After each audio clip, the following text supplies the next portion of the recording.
Okay, so let's kind of cover in more detail the idea of image ads, specifically native image ads. So before we get into that, we have to understand the approach that I like to take here is kind of understanding something called portfolios, right? So a portfolio is a combination of things. So an avatar slash an angle plus a desire and limiting belief. So an example of this in broad niches is I help stay-at-home moms lose weight without going to the gym.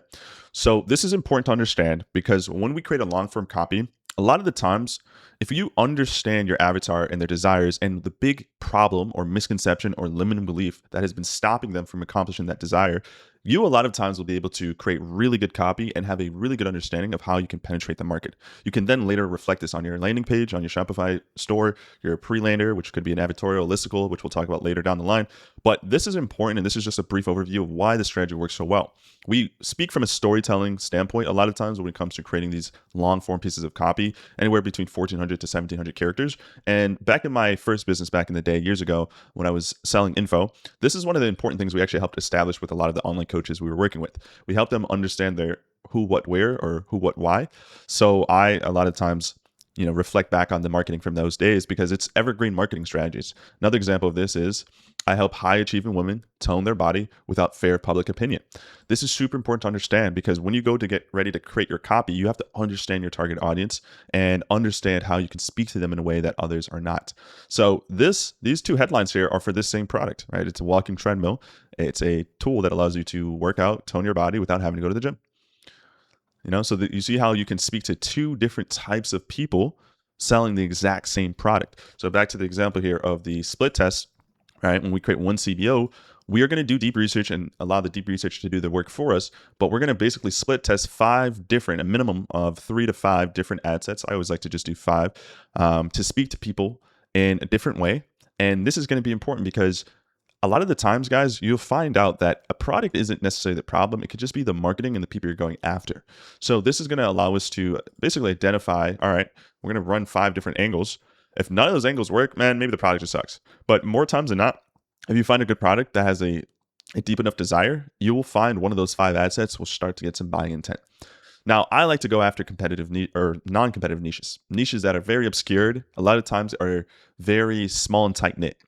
Right, so you have like sourdough bread, people that bake at home. You have other niches like pickleball. You have niches that are like fishing. So these really obscure niches and communities throughout the world in the US, they also have problems too. So I find that my best products do a really good job or the best products I've been able to scale, they solve a problem in these tight-knit niche communities. And these types of hobbies or communities or niches that align with people 35 and up are super underrated. Most people don't look into them, right? Like baking bread and cooking sourdough or whatever is something that a lot of older women 35 plus love to do, and they have problems in that space, right? So you can look at it like this, right?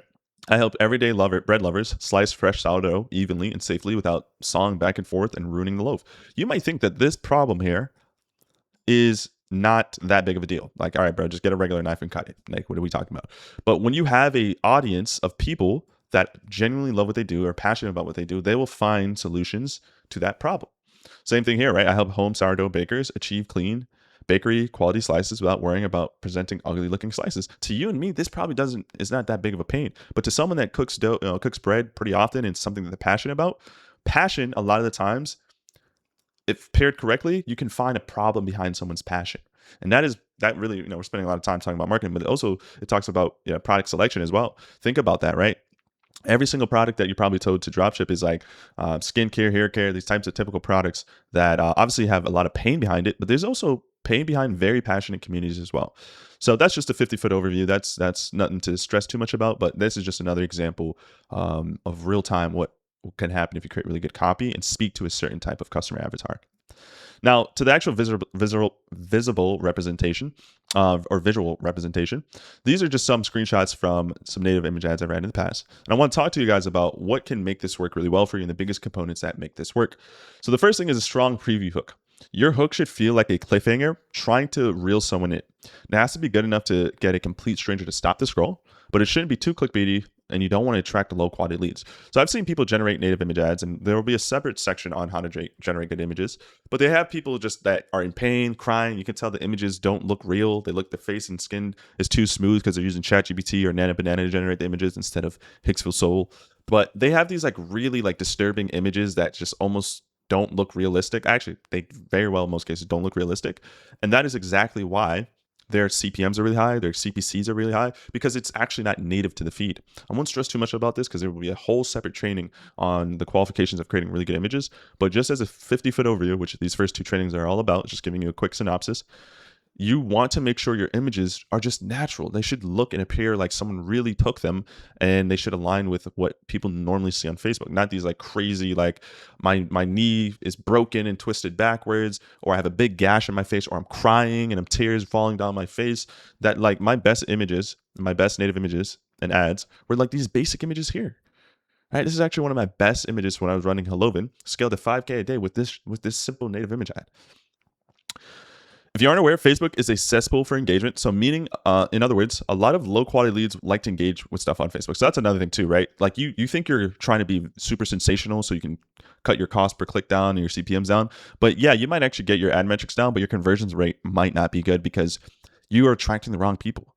Right? Think about the people that actually want to buy from you. Are they really going to be intrigued by someone's, like, let's say I was selling the U-shaped toothbrush. Are they going to be really intrigued by someone with like blood coming out of their mouth and then they're crying? And so, no, you're just going to get the people that are going to engage with that actually don't have any intention in buying. So to ensure you have the right amount of polarity, you should have some kind of defining trait, characteristics, or problem being addressed early within the preview hook. So on top of the images, like I've been talking about, you also, this is very important. Facebook will not display the entire 1,400 to 1,700 word ad. They're only going to give you the first like preview here, which is a couple of sentences, 2 to 3 sentences max in most cases. So this is the preview hook, and this is very important. I like to consider the image and the preview hook. They're basically, in my eyes, a lot of cases one. So they work together in unison, right? Think about like a tabloid or a newspaper, right? Like they have the strong headline, but they also have the image to back it up. We actually can look at this in real time. Right, so here's an old newspaper, right? So we see an image and then we see the preview here, the marvel of modern transport, the train, the marvel of modern transport, the steam train, right? So you'll see like, oh, there's an image here and they have a headline, right? It's below instead of above, right? But we can see, okay, there's a text there and it aligns with the image. And sometimes that actually works in your favor. Other times you might want something that's even a little bit more clickbaity. But the whole idea here, and what I've historically saw work really well for me, is that I like to address some type of characteristic of the person I'm going after. So if I'm talking about teeth whitening, I should address something about dentist, right? Cavities, braces, brushing, and then a toothbrush to align with that. You should not have, and this is where I see a lot of people go wrong, is when you generate your hook, you have like the storytelling framework and you don't address the person, the problem, the desire, you don't address anything. So it's like when I was going home from work one day, I was really upset and frustrated and I couldn't figure out why, ... see more. So it's like this general, like we haven't gotten to the story yet, which sometimes generating prompts that can happen, but we'll have a training on how to pick good hooks. But this is super important because you can write the best copy in the world. If no one clicks see more and reads the rest of it, they're not going to buy. So that's very important as well. Like I've been talking about, good images that feel native. Images are important to the process and can help lower or increase CPMs if you do it wrong. The best way to approach images is creating images that feel like snapshots in the journey of your target audience. If you're capturing a specific moment in time that your target audience has experienced or battled with, great, right? So I also have another strategy where we actually pull images directly off of Facebook that have been proven to get a lot of engagement as well. So that will be coming in the image ad training. But it's one of two things. You're going to test either the idea of just doing these snapshots of just someone's journey. If I'm losing hair, for example, what's a example or what's a picture that I might have been able to resonate with, right? And align with? Well, this is a good one, right? Seeing hair in the sink. Right, that's a good one. So that's just a part of the process there, as well as making the images, look really good and believable. So like I mentioned already, don't ever generate images of people in pain, suffering, getting hurt, bleeding, crying, wincing for pain, or anything that seems too sensational. Facebook will either ban you or you just won't have good ad performance. CPMs will be through the roof. So just try to keep it level-headed and keep it simple. You don't have to go above and beyond. If you have a good image, we'll talk about this too in a moment, but if you have a good image and a good headline hook, you are good to go. As important as the images are to the process, they won't be the deciding factor on what will get someone to buy. Your long form copy will. So headline, the text below your image is this right here. So this headline here. A lot of the times I've been going with read this if your kids hate blank, or read this if you are blank, and then have an up emoji. But you can also use different headline examples as well, which we'll talk about in the trainings. This doesn't appear on all placements, only Facebook, which is 99% of the time where Meta will optimize. So we don't touch placements, but because of the way this style works, Facebook is going to allocate 99% of the budget initially to Facebook anyway.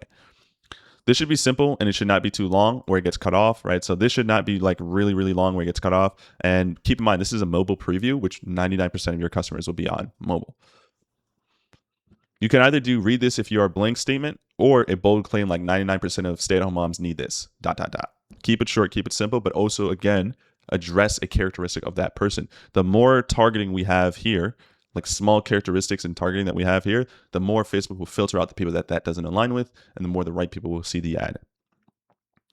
Don't overthink this. If you have multiple unique angles speaking to vastly different portfolios, you can create specific headlines for each ad set in each portfolio. So remember, a portfolio is an avatar, desire, and limiting belief. So in this example here, if I'm selling the neck massager and you do deep research and you find that stay-at-home moms, truck drivers, gamers, these are vastly different niches, right? These aren't like the gym bros that one is a gym bro that is starting the gym, one's a gym bro that's been going to the gym for a while.